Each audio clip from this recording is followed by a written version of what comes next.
തരൂരിന് എങ്ങനെയെങ്കിലും ഇപ്പോൾ കോൺഗ്രസിൽ നിന്നും പുറത്തു ചാടണം. അങ്ങനെ ചുമ്മാ ചാടാനൊന്നും പറ്റില്ല, ആരെങ്കിലുമൊക്കെ പിടിച്ചു പുറത്താക്കണം. അതിന് എന്തൊക്കെ ചെയ്യാൻ പറ്റുമോ അതൊക്കെ ചെയ്യാൻ അദ്ദേഹം റെഡിയാണ്. കുറച്ച് കാലങ്ങളായി അതിനു വേണ്ടിയുള്ള നിതാന്ത പരിശ്രമത്തിലാണ് അദ്ദേഹം എന്ന് പറഞ്ഞാലും തെറ്റില്ല. ഹൈക്കമാൻഡിനാണെങ്കിൽ തരൂരില്ലാതെ പറ്റില്ല താനും.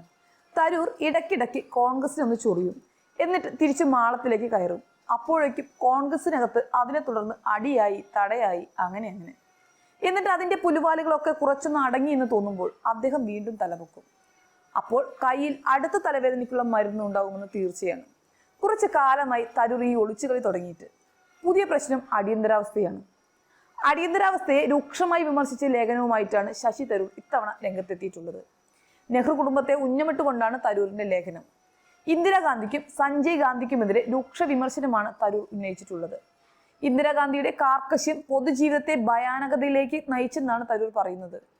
തടങ്കലിലെ പീഡനവും വിചാരണ കൂടാതെയുള്ള കൊലപാതകങ്ങളും പുറം ലോകം അറിഞ്ഞില്ലെന്നും അതിനുള്ള പ്രധാന കാരണം ജുഡീഷ്യറിയും മാധ്യമങ്ങളും പ്രതിപക്ഷവും തടവിലായതെന്നുമാണ് ലേഖനത്തിൽ പറയുന്നത്. ഇന്ദിരയുടെ മകൻ സഞ്ജയ് ഗാന്ധിയുടെ ചെയ്തികൾ കൊടും ക്രൂരതയുടേതായി. നിർബന്ധിത വന്ധ്യംകരണം അടക്കം നടത്തിയ കാര്യം ചൂണ്ടിക്കാട്ടിയാണ് തരൂരിന്റെ വിമർശനം. അന്നത്തെ സർക്കാർ ഈ നടപടികൾ ലഘൂകരിച്ചെങ്കിലും അടിയന്തരാവസ്ഥയ്ക്ക് ശേഷം നടന്ന തെരഞ്ഞെടുപ്പിൽ ഇന്ദിരാഗാന്ധിയെയും അവരുടെ പാർട്ടിയെയും പുറത്താക്കി ജനം രോഷം പ്രകടിപ്പിച്ചുവെന്നും അദ്ദേഹം പറയുകയുണ്ടായി. തരൂരിന്റെ ലേഖനത്തിലെ ഹൈലൈറ്റ് മറ്റൊന്നാണ്. അത് BJPയെ പുകഴ്ത്തിക്കൊണ്ടുള്ളതാണ്. ഇന്നത്തേത് ജനാധിപത്യ ഇന്ത്യയാണെന്നും കൂടുതൽ ആത്മവിശ്വാസവും അഭിവൃദ്ധിയും നേടിയിരിക്കുന്നുവെന്നുമാണ് തരൂർ പറയുന്നത്. ഇന്ത്യയെ സംബന്ധിച്ചിടത്തോളം കറുത്ത അധ്യായമാണ് അടിയന്തരാവസ്ഥയെന്നും തരൂർ കുറിക്കുന്നുണ്ട്. കോൺഗ്രസ് നേതൃത്വവുമായി അടുക്കാൻ കഴിയാത്ത വിധം തരൂർ അകന്നുവെന്ന് വ്യക്തമാക്കുന്നതാണ് ഈ ലേഖനവും. കോൺഗ്രസ് ഹൈക്കമാൻഡിനെ ചൊടിപ്പിക്കുക എന്ന ഉദ്ദേശം മാത്രമാണ് ഈ ലേഖനമെന്നാണ് പൊതുവെയുള്ള വിലയിരുത്തൽ. എന്നാൽ അത് തൽക്കാലം മൈൻഡ് ചെയ്യേണ്ടതില്ലെന്നാണ് ഹൈക്കമാൻഡിന്റെ തീരുമാനം. നിലമ്പൂർ ഉപതെരഞ്ഞെടുപ്പിലെ വിജയത്തിന് ശേഷം പ്രതിപക്ഷ നേതാവ് VD സതീശനെ ക്യാപ്റ്റനാക്കി അവതരിപ്പിച്ചുകൊണ്ട് സോഷ്യൽ മീഡിയയിൽ പോസ്റ്റുകൾ നിറഞ്ഞിരുന്നു. എന്നാൽ ഇത് പിടിക്കാതെ വന്നതോടുകൂടി രമേശ് ചെന്നിത്തല അടക്കമുള്ളവർ അതൃപ്തി പ്രകടിപ്പിച്ചിട്ടുമുണ്ടായിരുന്നു. അതോടുകൂടി ഹൈക്കമാൻഡ് ഇടപെട്ട് അത്തരം ചർച്ചകളൊന്നും ഇപ്പോൾ വേണ്ടെന്ന തീരുമാനവും എടുത്തു.